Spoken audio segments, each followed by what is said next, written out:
قد كتبنا صفحة المجد التالي أيها التاريخ عدنا قد رجعنا بالجديد بالدماء قد كتبنا صفحة المجد التالي. بسم الله الرحمن الرحیم. الحمد لله و صلاة و سلام علی حبیبنا و مولانا رسول الله و علی آله و صحبه و من والاه. سلام و صد درود خدمت همه شما عزیزانی که ما را همراهی میکنید در این سلسله برنامه‌های نام‌های جاویدان و ان شاء الله شما و به خصوص شما جوانایی که امروز به همراه من هستید ان شاء الله از نام‌های جاویدان تاریخ اسلام و ستاره درخشان در تاریخ بشریت خواهید بود. عزیزان من، جوونا به خصوص میخوام که امروز با من همراه باشید تا با یک جوون مرد، یک رادمرد آشنا بشیم که پیامبر اکرم صلی الله علیه و سلم بهشون افتخار میکرد. آیا میشه که به من و شما هم افتخار کنه رسول اکرم صلی الله علیه و سلم؟ چرا که نه. اگر این جوون مرد تونست به این مرحله برسه، ما هم که به آدمیم دیگه، ما هم میتونیم با همتمون، با جوون مردیمون، با ایمانمون، با صداقتمون، با راستگوییمون برسیم به همون مرحله‌ای که دیگران رسیدن از صحابه رسول اکرم صلی الله علیه و سلم. و این جوون، قصه این جوون خیلی مهم است، چون که بعضی از آیات قرآن کریم وقتی اومد در واقع اشاره‌ای هست به قصه این جوون مرد. این جوون مردی که ما در موردش داریم صحبت میکنیم، مادرش رو خیلی خیلی خیلی دوست داشت و خیلی به مادرش خدمت میکرد و همیشه سایه مادرش بود، تا اینی که چه اتفاق افتاد؟ تا اینی که مسلمون شد. وقتی که مسلمون شد از دیگه زندگیش به هم خورد و حالا چی شد بعدا براتون تعریف میکنم. اما قصهشون از ابتدای کار این که ایشون از اولین کسانی بودند که اسلام آوردند. خودشون میگن که من از سومین کسایی بودم که اسلام آوردن. اینو ما در سخن ابوذر غفاری میشنویم، در حکایت بلال میشنویم، در حکایت یاسر میشنویم، در خیلی از صحابه که اسلام آوردند رضی الله تعالی عنهم اجمعین میشنویم که من از 10 نفر اولی هستم، از 8 نفر اولی هستم، از 3 نفر اولی هستم. اینو بیانگر اون سریت دعوت اسلامی بود که وقتی افراد مسلمون می شدن اطلاع نداشتن که کی مسلمون شده. تنها اون افرادی رو که دور پیامبر میدیدن که مسلمون شدن فقط میفهمیدن که اونها مسلمونن. خب حالا مثلا سعد وقتی که مسلمون شد فهمیده بود که ابوبکر صدیق مسلمون هست، علی ابن ابی طالب مسلمون هست، پس من سومیشونم، در حالی که افراد دیگری هم مسلمون بودن. خدیجه هم ایشون خبر نداشت، زید ایشون خبر نداشت و اینطوری ما این از به اصطلاح صدا رو در بین صحابه میشنویم. اصلا ایشون یک جوان 17 ساله‌ای بود، بسیار مؤدب، بسیار فهمیده، بسیار هوشمند، همیشه در فکر خودش بود، پهلوان بود، در شمشیرزن خوبی بود، سوارکار خوبی بود، تیرانداز خوبی بود و مثل جوانای دیگه هم سن و سال دیگه خودش که به اصطلاح به شراب و لهو و لعب و مزخرفات خودشون رو وقتشون رو ضایع می‌کردن، این کارا نمی‌کرد. و وقتی هم که مسلمون شد پیامبر اکرم صلی الله علیه و سلم خوشحال شدن. ایشون از بنی زهره بودند. بنی زهره خانواده مادر پیامبر آمنه هستند، پس ایشون از خانواده مادری پیامبر هستند که پیامبر بهشون میگفتن دایی. حتی در بعضی وقتا میگفتن که این دایی منه، هر که دایی مثل ایشون داره نشون بده به من. خب این سعد بن ابی وقاص پیامبر اکرم صلی الله علیه و سلم خیلی دوست داشتن و قصه اسلامشون رو بذاریم از زبان خودشون بشنویم. خودشون تعریف میکردن که من یه روز در خواب دیدم که من در یک جای بسیار تاریکی هستم و یکو نوری بر من تابیدن گرفت و به سوی یک ماهی من حرکت کردم و وقتی اونجا رسیدم دیدم که زید بن حارثه، علی بن ابی طالب و ابوبکر صدیق اونجا نشستن. گفتم شما اینجا کی اومدین؟ گفتم ما چند لحظه پیش اومدیم. من هم دیگه از خواب بیدار شدم و در همین ذهن بودم که این خوابه چی بود، تا اینی که شنیدم که پیامبر اکرم صلی الله علیه و سلم به پیامبری برگزیده شده. من هم رفتم پیش رسول الله صلی الله علیه و سلم و اسلام آوردم. خبر اسلامم وقتی به مادرم رسید، دیگه مادرم دیوونه شد که تو دین پدران و آبا و اجدادت رو میذاری، میری یه دین دیگه واسه خودت درست میکنی، آبرو و حیثیت خانوادگی ما رو به مخاطره میندازی و آبروی ما رو بردی و فلان. مادرم قسم خورد که من باید از دینم برگردم. منم گفتم که به هیچ عنوان حاضر نیستم. مادرم دید که بله میتونه روی من فشار بیاره. خب من که اینقدر مادرم رو دوست داشتم، بهش خدمت میکردم، گفت به خدا سوگند تا وقتی که از دینت بر نگردی من نه غذا میخورم نه هیچی، تا بمیرم از گرسنگی کل مردم بیان و نفرینت کنن، بگن که مادرتو کشتی و خون مادرت بگردن.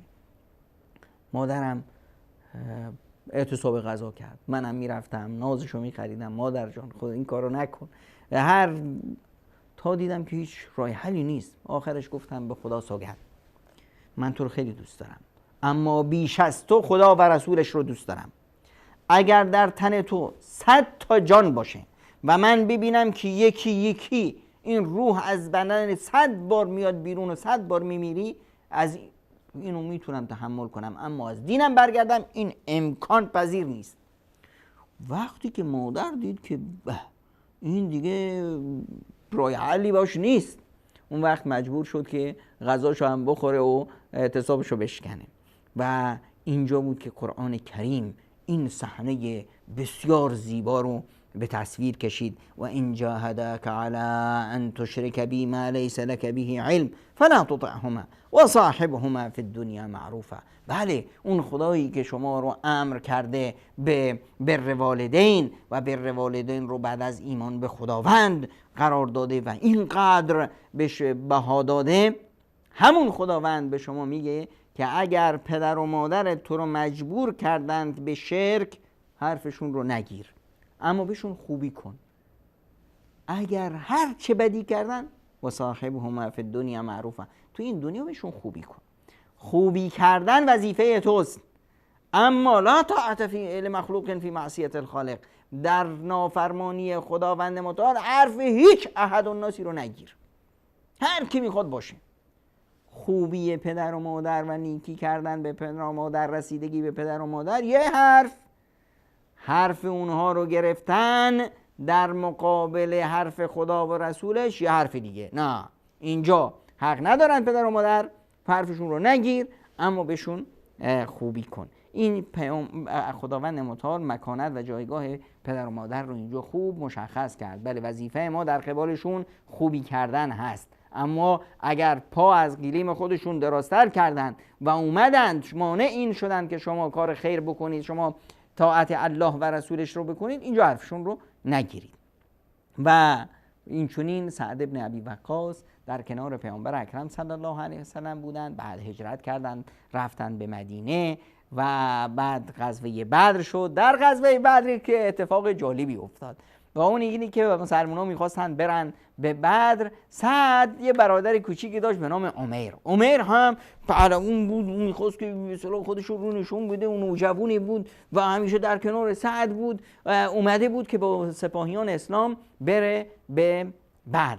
پیامبر اکرم صلی الله علیه و سلم خب میرفتن بدر، نمیدونستن چه اتفاقی میفته، اما کودکان و نوجوانان رو هیچ وقت با خودشون نمیبردن و این هم عمر میرفت این ور اون ور، خودشون رو پنهان میکرد که پیامبر متوجهشون نشن. پیامبر دید که نوجوان این ور اون ور خودشو پنهان میکنه، صداش زد کجا؟ من میخوام با شما بیام. گفت نه نمیشه. دیگه عمر دلش شکست، گریه که من باید با شما بیام. چطور من بذارم پیامبر خدا صلی الله علیه و سلم یک مسیر رو برن، من اونجا نباشم؟ اگه برای پیامبر یک مشکلی به وجود اومد، اگر یک موردی شد، اون وقت من باید باشم. دیگه اینقدر اصرار کرد که پیامبر اکرم صلی الله علیه و سلم اجازه دادن که همراهشون بشه و رفتن. خب انتظار نداشتن که معرکه‌ای صورت بگیره، اما جنگی صورت گرفت و در اون جنگ عمر جام شهادت به سر کشیدند و این نوجوان به شهادت رسیدند. بعد از اون غزوه احد بود. در غزوه احد سعد ابن ابی وقاص جانانه اونجا جنگید، مردانه خودش رو نشون داد تا جایی که پیامبر یک تیرانداز بسیار ماهری بود، تا تیر رو میزد توی کمان، این تیره باید تو حلقوم یکی از مشرکان مینشست. خب پیامبر اکرم صلی الله علیه و سلم این مردانگی و شجاعت ایشون رو که دیده بود، در اون لحظاتی که بسیاری از صحابه فرار کرده بودند و پیامبر تنها مونده بود، پیامبر خدا صلی الله علیه و سلم میفرمودند که ارمی یا سعد فداک ابی و امی، پدر و مادرم فدات سعد، بزن.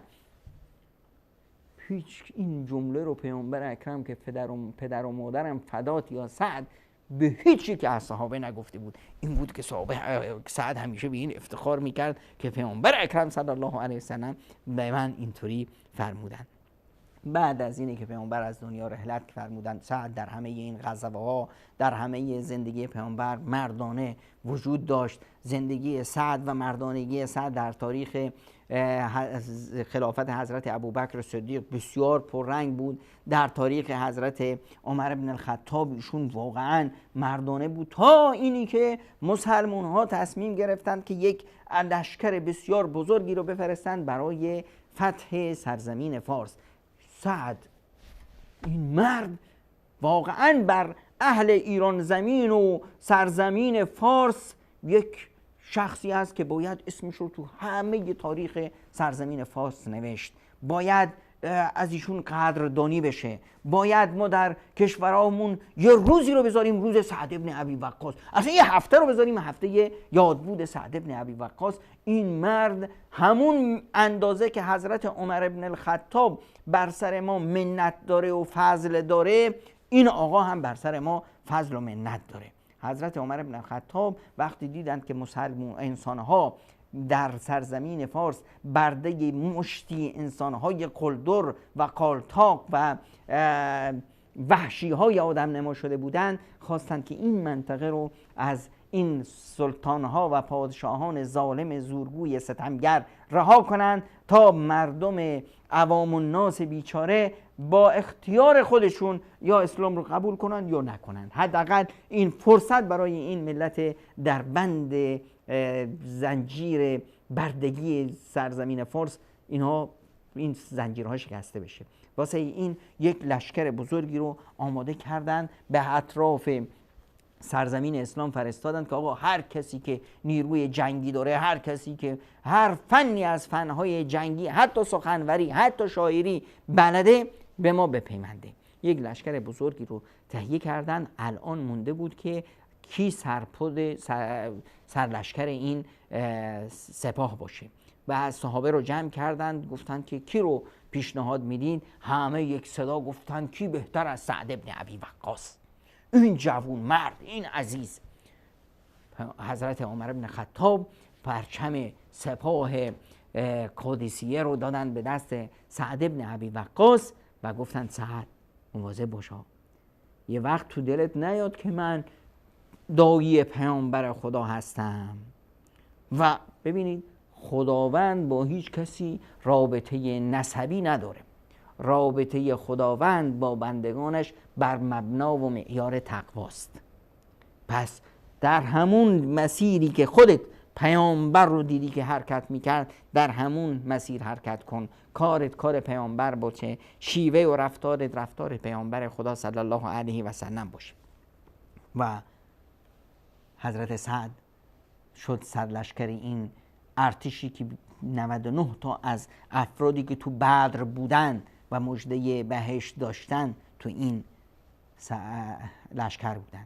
300 و اندی از افرادی که قبل از بیعت رضوان اسلام آورده بودند و در بیعت رضوان بودند و خداوند در وصف اونها فرمودند که رضی الله عنهم و رضوا عنه، خداوند از اونها راضی است و اونها از خداوندشون راضیان، در این سپاه بودند. بیش از 300 نفر از صحابه و فرزندان صحابه‌ای که در مکه و فتح مکه بودند هم در این سپاه بودند. 700 و اندی از فرزندان صحابه بودند. به هر حال این حرکت کرد، این سپاه اسلام و رسید به قادسیه و در قادسیه حکایت قادسیه خودش یه حکایتی هست. در اونجا مؤمنان مردانه جنگیدند و تونستند سران کفر و طاغوتیانی که ملت‌های مظلوم رو در بند اسارت خود گرفته بودند اینها رو گردن بزنند.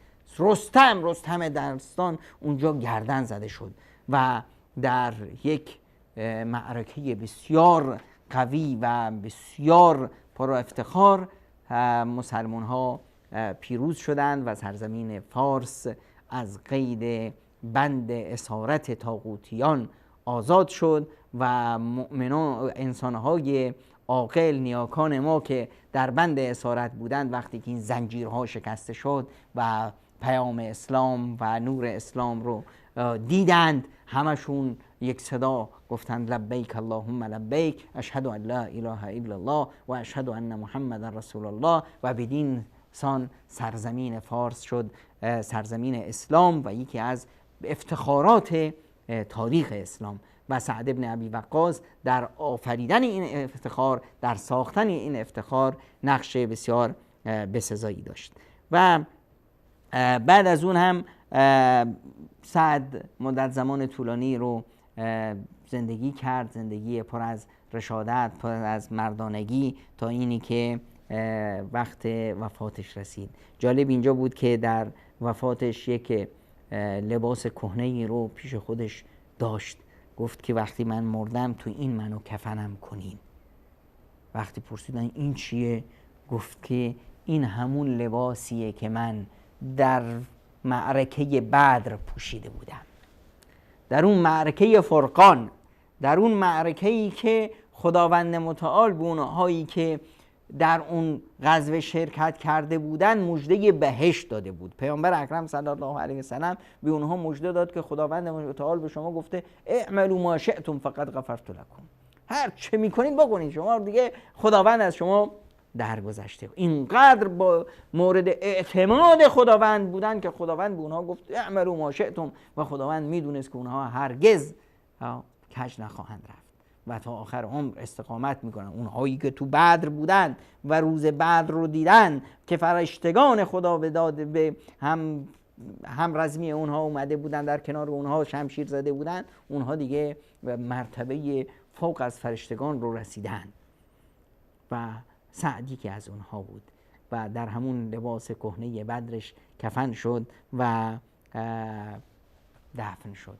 به این صورت سعد بن ابی وقاص یکی از ستارگان درخشان آسمان رادمردی از این دنیا رحلت فرمود تا ما بعد از قرنها بیاییم زندگیش رو با هم مرور کنیم و بگیم رضی الله تعالی عنه و ازش درس رادمردانگی، استقامت بگیریم، به خصوص اونهایی که تازه پا در رکاب اسلام و دعوت اسلامی میگذارن. خب مشکلات زیادی رو جلوی راهشون خواهند داشت، پدر مادرها، خانواده، اطرافیان، جامعه بهشون ظلم خواهد کرد، اما باید مثل سعد نشون بدن که بنده خدا هستند، نه بنده اعراف و رسومات جامعه، نه بنده فشار خانواده و اطرافیان. من دلم میخواد مسلمون بشم، اما اگر مسلمون بشم از کارم بیرونم میکنن، اما اگر مسلمون بشم پدر و مادرم چی کارا میکنن،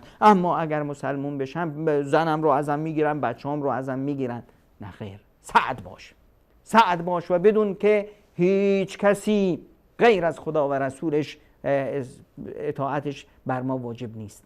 بعد از اون حرف هیچ کسی رو نمیگیریم، حرف خدا و رسولش.